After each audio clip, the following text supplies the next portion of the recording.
তোমাদের মনে আছে আমার সে ফ্রেন্ডের গিফট করা সে পদ্ম ফুলের বাল্বটা লাগিয়েছিলাম, কত সুন্দর গ্রোথ ছিল।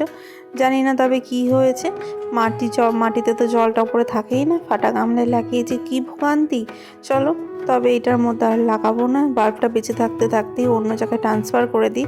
তো মাটি করতে করতে যে মানে মাটিটা কীরকম কাদা কাদা হয়ে গেছে, তারপর কেমন কেঁচো বেরোচ্ছে, দেখে তো আরও খুব খারাপ লাগছিল। দিয়ে তারপরে আস্তে আস্তে বাল্বটা বের করছি এবং খুঁজে খুঁজে দেখছি কোথায়, সাবধানে সাবধানে করছি তো বাল্বটা কেটে না যায় নিড়ুনির সাহায্যে। তো কোনো মতে বাল্বটা কিন্তু আমি বার করতে পেরেছি। এবার এটাকে ফ্রেশ করে নিউ জায়গায় ট্রান্সফার করবো। আমি আগের দিনে সেই এক্সপিরিয়েন্স থেকে আর কোনো সহজেই এরকম ক্যাতক্যাতে মাটিতে দিতে চায় না। দেখো এরকম একটা কেঁচো বেরিয়েছে, ভয় লেগে গেছে আমার পুরো প্রচণ্ড। আর আমার মুখের রিয়াকশান দেখে বুঝতে পারবে যে আমি কতটা ঘৃণা পেয়েছি। এগুলোকে একটু খারাপই লাগে। তোমরা জানি না অনেকেই আছো বলবে যে মাটি নিয়ে কাজ করা, মাটির জিনিসে ঘৃণা পায়, এগুলো তো গাছের বন্ধু। যাই হোক, আমার কিন্তু খুব খারাপ এক্সপিরিয়েন্স।